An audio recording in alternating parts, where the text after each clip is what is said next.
புரியுது? ஆன்மீகம்னா என்ன?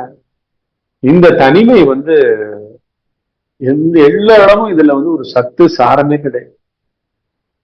இண்டிவிஜுவாலிட்டியில one comes to realise or one comes to know by using it consciously. புரியுதுங்களா? நான் என்னோட நானுடைய திறமையை வச்சுக்கிட்டு நான் ஏதோ பண்ணும் பொழுது அந்த நான் திறமை எல்லாம் ஒண்ணுமே இல்லப்பா, வேற ஏதோ டிசைட் பண்ணது எல்லாத்தினுடைய எண்ட் ரிசல்ட்டை, அந்த பலாபலன்களை நல்ல பலனா இருக்கட்டும் இல்லாட்டி தகுதி இல்லாத பலனா இருக்கட்டும் எதுவா இருந்தாலும் சம்திங் எல்ஸ் டிசைட்ஸ். அப்படின்னு நான் என்ன மண்டையை உடைச்சு யோசிச்சாலும் என்ன பிரயோஜனம் இருக்கு அப்படின்னு என்னுடைய தாட்ஸ், தன்னுடைய டிசிஷன் மேக்கிங் கெப்பாசிட்டி, தன்னுடைய ஸ்கில்ஸ் எல்லாத்துமேலையும் எக்ஸ்பீரியன்ஸ் சீக்கர்ஸ்க்கு அடி விழுதுகிட்டே இருக்குங்க. அடி விழும்.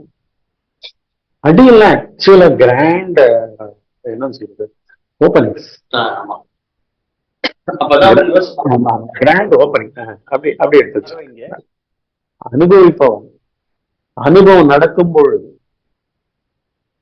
ஒரு அனுபவங்களுக்கு ஒரு அனுபவம் நடக்கும் பொழுதுதான் அனுபவிப்போம். அதுக்கு பின்னாடி இருக்கான்றது வெளியில நல்லா ஃபீல் பண்ணிக்கிட்டேன் அப்படின்றதுக்கு இருக்கா. ஸோ எதை பத்தியும் அப்படி பார்க்கும் பொழுது அந்த பிராண்ட் அண்ட் லேபிள்ஸை பார்த்துட்டு நகர்ந்து போற மாதிரி.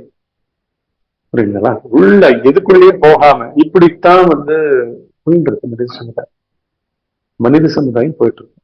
இங்க வந்து ஆறாம நீங்க வந்து எக்ஸ்பீரியன்சர், எக்ஸ்பீரியன்ஸ் சீக்கர், எக்ஸ்பீரியன்ஸ் இல்லாமல், எக்ஸ்பீரியன்ஸ் அங்க நடைபெறாமல், அனுபவம் நடைபெறாமல் ஒரு ஆளே இல்லை. அனுபவிப்பவன் தான் அவன். ஆனா அனுபவிப்பவனை தனியா நீங்க கண்டுபிடிக்க முடியாது. அனுபவத்துல ரொம்ப க்ளோஸா இருக்கும்.